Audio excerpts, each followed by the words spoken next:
These are 3 hard-earned jewels that'll save you blood, sweat, and tears. We have to learn them the long way. You don't have to. 1, 2. It's 3 the hard way.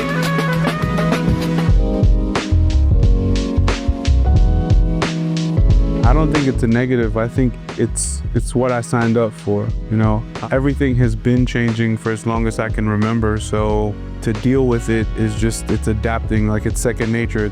I feel like that's kind of what just happens.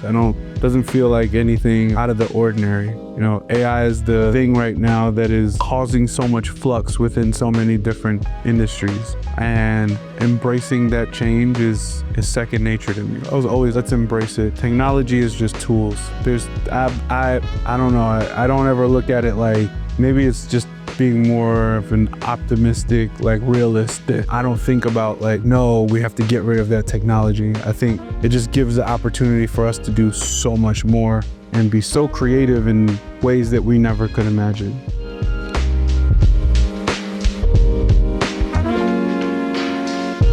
In the creative space, favoritism is a real thing, right? And I remember there was a time when I was working on a campaign. It was my team, and then there were, I think, 4 other teams working on the same campaign. And we had a solid idea, but one of the other teams had an idea that was just like out of this world, just like crazy, right? And I was like, this idea has to go. Like this was the best one. That's what I thought, right? But my idea ended up going instead of that idea. I wasn't privy enough to be in the room to get a better understanding of why my idea went over theirs, but I do know that our creative director at the time liked me a lot more than the other group members from that other group. And so for that, my campaign was the one that got chosen. It's not to say that my campaign was bad or their campaign was just so much better than mine, but I think it was a lot more than just talent or coming up with the best idea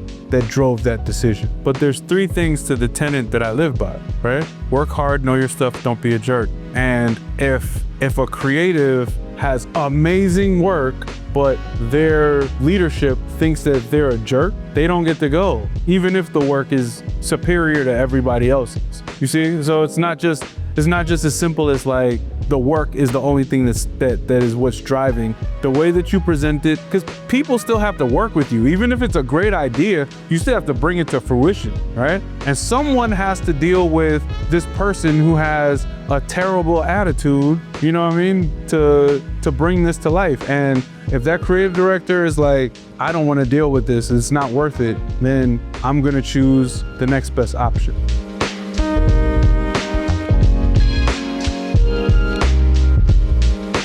I think an effective portfolio is one that's thoughtful and is intentional. I think when I'm going through a portfolio and I can tell that this person was thinking about the different steps that I might have to go through to see the work, and they're presenting it in a way that just feels super engaging and is kind of flowing for me, I think those are the best portfolios. The ones that don't make me have to work way too hard to get the information I'm looking for. Now that doesn't mean that the portfolio shouldn't have an experience to it. I think it's just, if you're going to make somebody work to go through your website or your portfolio, it should be even that much more of a payoff at the end so that they feel like it was worth investing that time and effort.